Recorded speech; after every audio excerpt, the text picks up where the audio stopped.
Hello everyone, নতুন বছরে video সবাই কিছু না কিছু দিয়েছে, কিন্তু আমি এখন অবধি কিচ্ছু ভিডিও ছাড়তে পারিনি। ভিডিও কিছু শ্যুট করে রেখেছিলাম 1 জানুয়ারির দিন, কিন্তু পুরোপুরি শ্যুট হয়নি। সেখানে অনেক ঝামেলা হয়ে গেছে। নতুন বছরের প্রথম দিনই অনেক ঝামেলা, অনেক অশান্তি, অনেক কিছু ছোট বড় কথা। লোকে ভালোভাবে শুরু করে বছরটা, আমার অত ভালোভাবে শুরু হয়নি। জানি না সামনের দিনগুলো কীভাবে যাবে। তো তোমাদের কেমন 1 জানুয়ারি কাটলো আমাকে অবশ্যই কমেন্টে জানিও। আমার পার্সোনালি ব্যক্তিগত জীবনে খুবই ভালোভাবে কেটেছে, কিন্তু সবাই মিলে পিকনিক করে, সেটা আমার ভালোভাবে কাটেনি একদমই।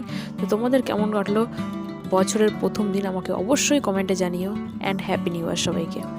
আর একটা কথা, আমি যে ভিডিওটা শ্যুট করেছি 1 জানুয়ারির দিন, সেটা পুরো শ্যুট করা হয়নি। সেটা তোমাদের সাথে শেয়ার করবো কিনা তোমরা আমাকে অবশ্যই জানিও, কারণ ভিডিওটা যেহেতু পুরো শ্যুট করা হয়নি, আমি ছাড়বো কিনা সেটা আমি ভাবছি। তোমরা যদি জানাও তাহলেই আমি ভিডিওটা পোস্ট করবো, না হলে না।